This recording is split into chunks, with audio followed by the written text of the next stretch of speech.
Hello, my name is Lawrence Kuntz, and this is my reflective video for the Masters of Educational Technology program at Boise State University. I'm going to show you some exciting work of mine that I thought was very exciting. Currently, I'm an 8th grade teacher and am able to use many of the artifacts that I'm going to show you in my current classroom. Thank you for watching.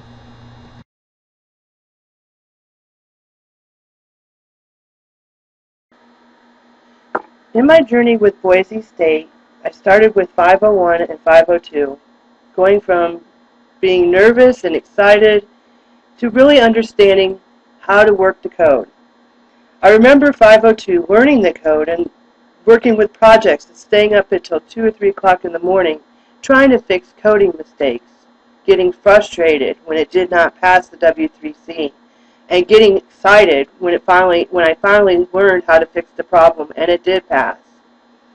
The one I use in my classroom very often is the copyright for teenagers. I use this at the beginning of my class so they understand that how they are using copyright. This is a scavenger hunt where they watch the video, click on the worksheet. The worksheet has they print from this, and then they go to the individualized websites, explore the websites, and write down answers to the questions on the sheet. Students have found, after giving students this assignment, I have found that students learn a lot about copyright that they were not aware of. I found that students don't know when they are breaking the law, and this has been very helpful for them to identify what is legal and what is not legal.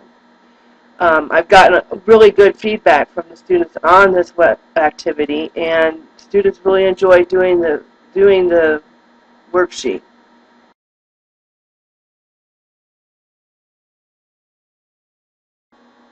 The next item I'd like to show you is 512, Online Course Design. This is a blended class that I've created. I have not been able to use this in my classroom currently because we don't have access to Moodle, but I expect that when I get to teaching online that I'd love to be able to use this.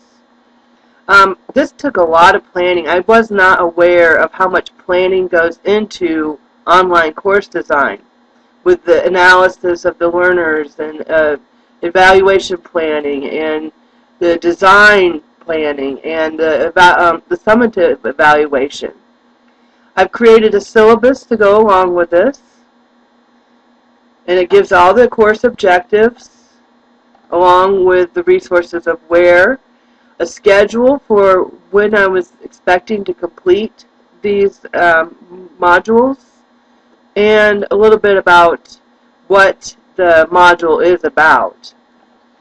Assignment activities and learning activities, how many points, the rubric for how many points each project is worth, and the criteria to assess the learning in assignments. I'm also going to show you a little bit about the modules. Module 1 is Internet Basics. Students learn about the Internet from the beginning. They have course documents and the course announcements. I have a discussion area. Lesson plans are included for each module, and the rubric for presentation. The second module is on social networking, which I think students really need to know how to effectively use social networking, such as YouTube, Twitter, and this also has a lesson plan where students will create a video and take an Internet Basics quiz. Module 3 is how to do an effective search on the Internet. I think it's important for students to know how to do an effective search on the Internet.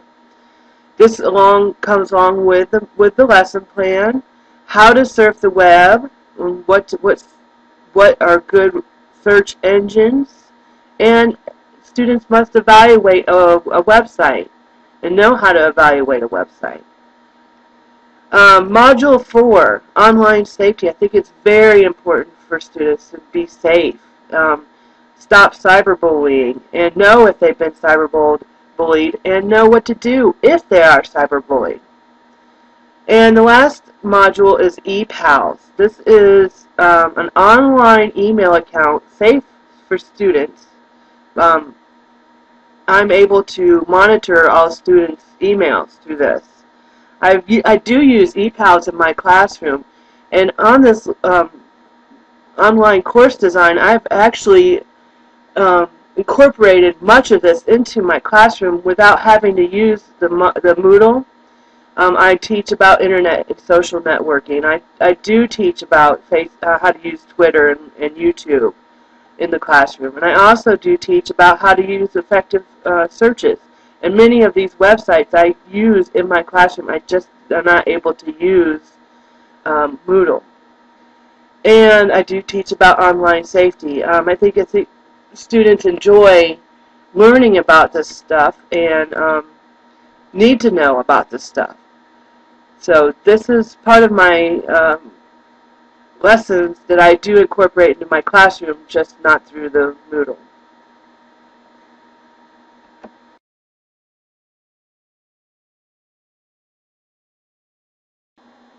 Taking 506 was a real challenge for me. I had a lot of issue working with fireworks and learning how to create the different effects that fireworks allows you to create. I felt really excited when I created this lesson that I do use in my classroom, Facts About Career Choices from 506.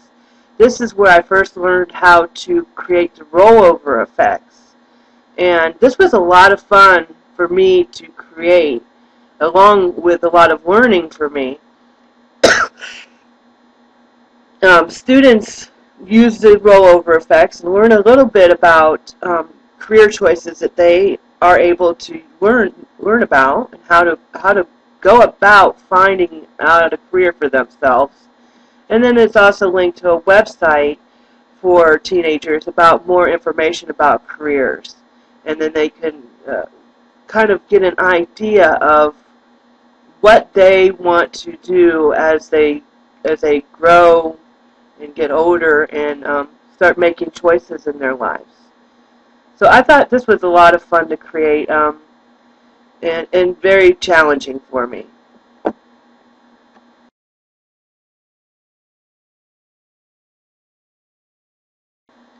The last item I'd like to show you is the one I had the most fun with, YouTube for Educators, 533. I didn't, at beginning this class, I didn't see a place in the classroom for YouTube at all. But as in finishing this class, I really do see benefits in using YouTube and being able to display some of the very good educational videos that are out there. This is a game that I created similar to Jeopardy, and it's called Jepnology, where students, go to the game board. This is a short introduction. They go to the game board and are able to choose a category and get points from the category. And let me show you here. It's all linked to terms, connections, square cards. I have also created links to the music, so it's very similar to Jeopardy. This was, again, very educational for me. I do use this in the classroom. The students love to be able to interact with the YouTube. I've created, since creating this, I have created and used YouTube in my classroom very often. And like I said, students are very engaged in YouTube, and just, I can't keep them off of YouTube sometimes. There are some sites that are not great out there that I like to keep students away from, but YouTube for Educators was a very rewarding class for me. Thank you for watching my video. I would like to take this time to thank all the wonderful professors at Boise State I cannot thank you enough for all the learning and guidance you have given me.